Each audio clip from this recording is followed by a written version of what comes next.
E hoje nós vamos falar sobre a paralisia de Bell, conhecida popularmente como paralisia facial. Essa doença foi descrita pela primeira vez em 1981. E quando eu estava lendo esse texto, eu até perguntei, eu falei, 81? E você falou que sim, é bem recente.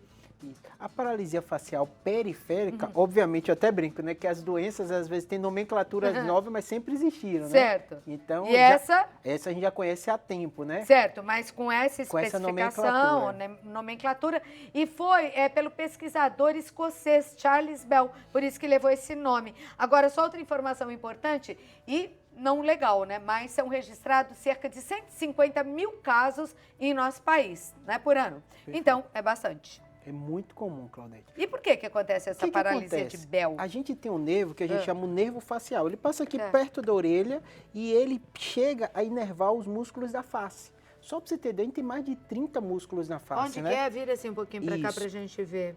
Passa por aqui por trás e aí ele tem os ramos que vão inervar a parte da nossa face, que dá essa mímica facial. Quantos músculos você falou? Mais de 32 músculos na face? Da face.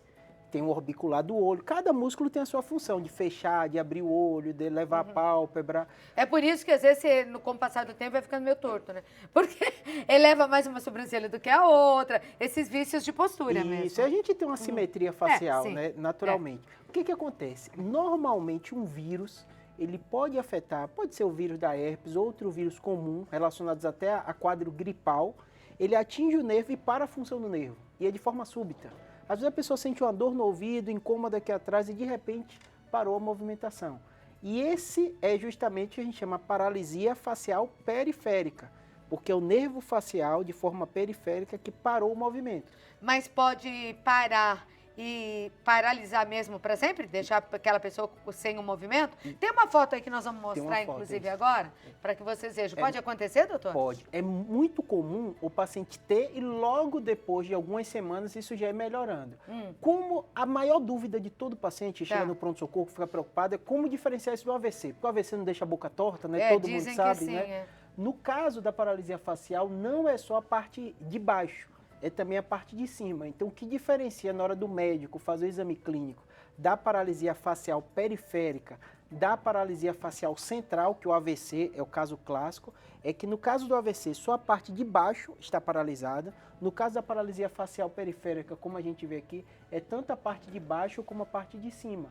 Então, o paciente tem essa sensação da boca torta, mas você pede para ele fechar o olho e ele não consegue fechar o olho também daquele lado que está mais fraco. Porque o lado inteiro da face... um lado só. Um lado inteiro da face foi completamente paralisado. E esse paralisado. vírus pode afetar outro lugar do músculo e a paralisia ter vários aspectos de um lado e do outro ou não? Normalmente ela é unilateral. Sempre. Como é o clássico. Unilateral, súbita, então o paciente tem uma dor de ouvido, tem um quadro gripal, alguma coisa mínima, e de repente ele paralisou. Tanto que se você for lembrar popularmente, não sei se aqui em São Paulo é comum, mas na Bahia também é comum, você saiu do banho, tem uma coisa aí que passou um vento frio e aí de repente ficou paralisado. Eu ia perguntar isso, porque aqui também, doutor, a gente sempre ouviu assim dos pais, pelo menos eu que tenho mais idade, não sei se os jovens da minha equipe, porque a minha equipe é toda jovem aqui, sabem, mas antigamente falava assim, que almoçar e fazer a barba poderia paralisar o teu rosto, essa coisa do vento gelado, tomou banho e pegou um vento frio,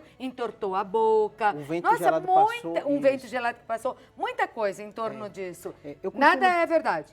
Eu costumo dizer assim, quando a gente não tem explicação, a gente inventa, né? Então, provavelmente, né, há tantos anos atrás, todo mundo via alguém que está bem, saudável e paralisa, encontrava uma explicação, quer um espírito, quer um vento, hoje a gente sabe. É um vírus que atinge, realmente é impressionante. Quando chega no pronto-socorro, o paciente chega assustado. Ele fala, estava bem, fui escovar o dente, fui comer alguma coisa, de repente paralisou. Quando você, médico, vai conversar, você vê que tem história de um quadro viral, tem um quadro de dor no ouvido e provavelmente essa infecção viral atingiu o nervo e paralisou o nervo. Agora, que vírus é esse? Vários vírus podem atingir. A gente tem que perceber o seguinte... a gente tem que rezar todos os dias e agradecer a Deus a saúde. Olha quanta coisa pode acontecer com a gente. Meu Deus, você tem saúde? Ajoelhe agora e agradeça. Porque olha quanta coisa pode acontecer. E vírus é o que mais tem. E é curioso que muita gente famosa, sabe aquele Falcão do futsal, né, que é famoso? Sim. O próprio Ayrton Senna, quando estava no auge, ele teve um quadro de paralisia facial. Foi verdade. Teve alguns modelos agora que tiveram, que é youtuber que também. Então, assim, é relativamente comum. Só que marca porque é agudo, é uma coisa que chama atenção, mas a pessoa está bem, ela vai no médico, o médico avalia entre a paralisia facial periférica, da central, o AVC é um quadro de urgência, você tem que ver se vaso, é um caso gravíssimo.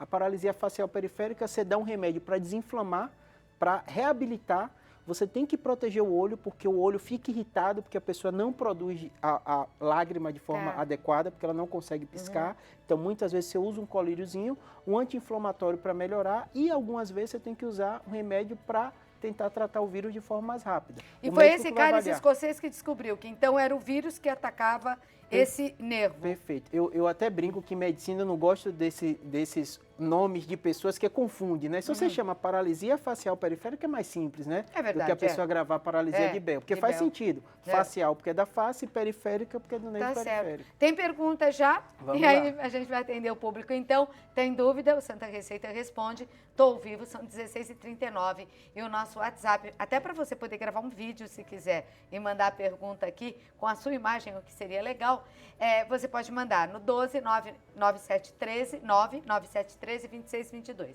É a Célia Fernandes. Boa tarde, Santa Receita! Que linda! Desculpa, eu estraguei tudo porque eu falei junto. Vai, todo mundo tá disposto aí? Ô, vocês dois grandes aí, fiquem aí, ó. Equipe A, é todo mundo. Boa tarde, Santa Receita! Eu falei vocês dois grandes porque entraram dois homens aqui de 2 metros de altura, fortes. São da onde? Cenografia, não? É?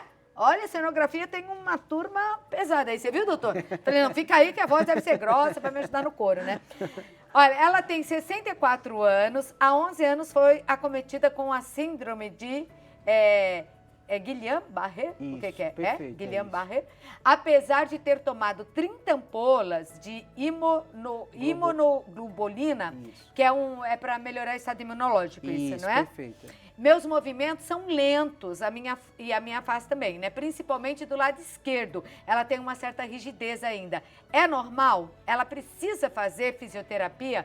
A Célia está fazendo essa pergunta pra gente, vem do nosso programa lá em João Pessoa, Paraíba. Perfeito, ótima pergunta. O Guillain-Barré é parecido, porque é um vírus geralmente que desencadeia, e é como se o corpo produzisse anticorpo contra a parte dos nervos. Só que em vez de ser só da face, como no facial, é dos nervos como um todo. Nossa. Então o paciente às vezes perde o movimento, a parte muscular. Mas é diferente dessa que nós estamos falando. É totalmente diferente, porque atinge o corpo como um todo. O paciente é tratado com imunoglobulina para tentar recuperar essa parte dos anticorpos, não ser tão atingidas, e depois tem que fazer a reabilitação. Então ela teria que fazer fisioterapia? Tem que fazer. Ela coloca há 11, não sei se é anos ou meses, né? Porque quanto antes fizer a reabilitação... Eu já coloquei anos lá, eu achei. Quanto antes fizer a reabilitação, melhor para a parte de recuperação. 11 anos não deve ser, acho que é 11 meses. Então. Pode ter sido dias, né? Dias, será? Então, não. Bom, tem que fazer. Tem que fazer a reabilitação. E o mais importante, vale, melhora? Com certeza. Tem paciente que até de muitos anos ficam perguntando, mas ainda vale? Vale sim, porque você consegue recrutar outros grupos musculares. Ainda que seja 11 anos, vale fazer, ela deveria fazer. Perfeito, porque muita gente tem esse preconceito entre elas, assim, a fisioterapia funciona até tanto tempo, depois de tanto tempo não vai recuperar, mas não é isso que a gente vê na prática. O cérebro tem a neuroplasticidade e a gente recruta outros grupos musculares. Isso só nesse caso ou qualquer caso você diz? Qualquer caso. Mesmo? Tem paciente que às vezes tem AVC de muito tempo, e aí fala, eu não faço mais nada. E quando você vai ver, o paciente tem dor no punho, e parou a fisioterapia, porque na cabeça dele acha que não funciona, mas funciona assim, consegue reabilitar. Olha, que interessante saber disso. A Rosângela, boa tarde. Há um tempo tenho uma sensibilidade no rosto com sensação de formigamento e queimação. Isso pode ter relação com paralisia facial? Um abraço, todos aí de Santa Receita. Ela é de Guarulhos, São Paulo. Obrigada por sua pergunta, Rô. Essa pergunta é boa porque o nervo facial é responsável pela motricidade, movimento. O nervo trigêmeo é responsável pela sensibilidade. Esse diz que quando dói é a pior dor do mundo. Tem uma nevralgia do trigêmeo que pode dar um quadro parecido com ela. Se chama trigêmeo porque tem 3 bracinhos mesmo. E aí pode dar um quadro de dor, que é a sensação de queimação, pode ser formigamento. Não estou dizendo que é o caso dela, mas ela tem que avaliar junto com o neurologista para ver se não está referindo isso. Porque se for, pode piorar, pode começar a doer muito. Pode piorar. A nevralgia trigêmea, infelizmente, é uma das dores mais intensas que a gente tem conhecimento da medicina. E o tratamento, ele não é simples. Não que não tenha tratamento. A maioria dos pacientes com remédio você consegue resolver. Então é bom não esperar e já investigar o que é. Com o neurologista, porque dizem que essa dor É a pior mesmo que existe. Tomara que não seja. Pode acontecer alguma outra coisa, ser uma outra coisa? Pode. Esses sintomas? É tão comum se a gente for ver, Claudete, fala assim, tem as doenças, que é o que a gente descreve bem, e tem queixas tão inespecíficas. Quem nunca teve aquele movimentaçãozinha da pálpebra, né? Sozinha. Dizem que estão falando mal da gente, será que é verdade? Ninguém que, sabia o que era, alguém inventou isso. Que a gente chama miocinias, que são movimentos anormais. Involuntários. Quem nunca sentiu como se tivesse um bichinho andando, né? Uma queimação. Então, isso são sintomas comuns. São sintomas comuns. Quando se repete, quando é intenso, pode ser um diagnóstico mais Agora, importante. cada vez mais eu fico assim, como pessoa, de tanto conversar com vocês, espantada, como, bem que tinha um médico que falava que daqui para cima tem que correr e tomar cuidado, né? Que essa parte da gente aí tem que tomar muito cuidado, porque é tudo muito interligado, né? Com certeza. Muito. E, na verdade, tudo é informação, né? Porque é muito comum no consultório, do clínico geral, a pessoa tem uma dúvida e às vezes não é tão importante, né? E às vezes ela tem uma coisa que ela acha que não é tão importante e é. Tem que então, falar. Assim, a informação é mais importante. A Eliane Pluta. Oi, Eliane. Boa tarde a você também. Boa tarde a todos do Santa Receita. Sou portadora da paralisia facial em todo o lado direito. Em 2013, tirei um tumor.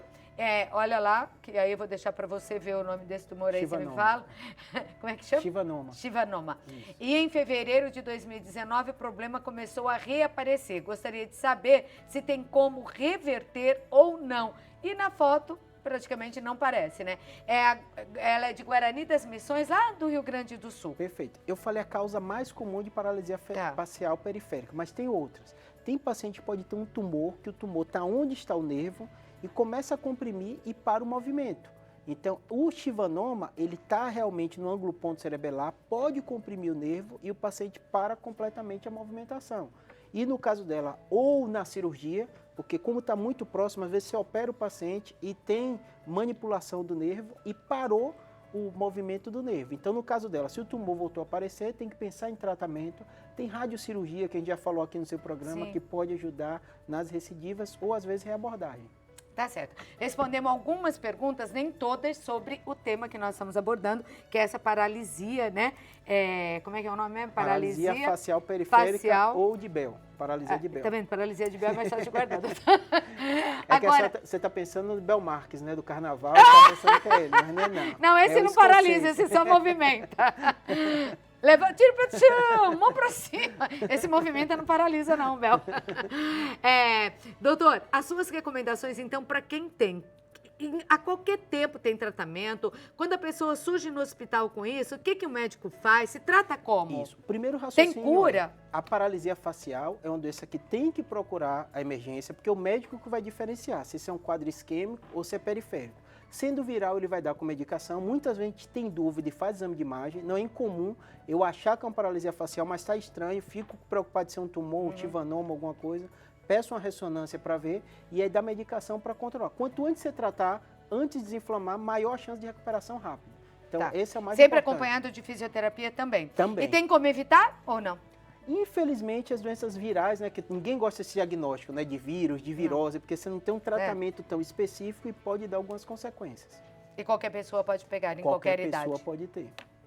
Então, que fique aí, né, a recomendação. Acontecer alguma coisa, corre para o médico. Pode ser uma coisa mais simples e que dá para reverter ou não. Bom, eu conversei aqui com o Dr. Júlio Pereira, neurocirurgião. Eu sempre acho que a sua entrevista passa muito rápido, porque é tão gostoso conversar com o senhor. É com você, né? Porque ele é muito jovem ainda.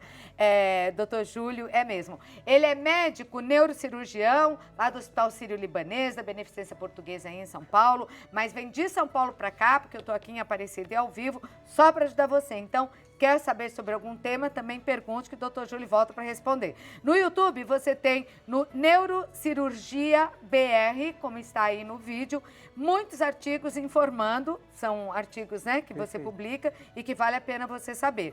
E no Instagram é @neurocirurgiabr. Lá também tem?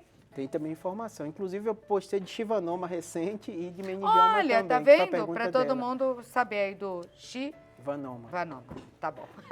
Doutor Júlio, muito obrigada por ter vindo. Uma boa viagem. Tá frio lá em São Paulo? Tá aqui o clima, né? Tá quente, tá frio, escurece, chove, escuro. São Paulo é meio estranho, né, Claudete? São Paulo, né? É verdade.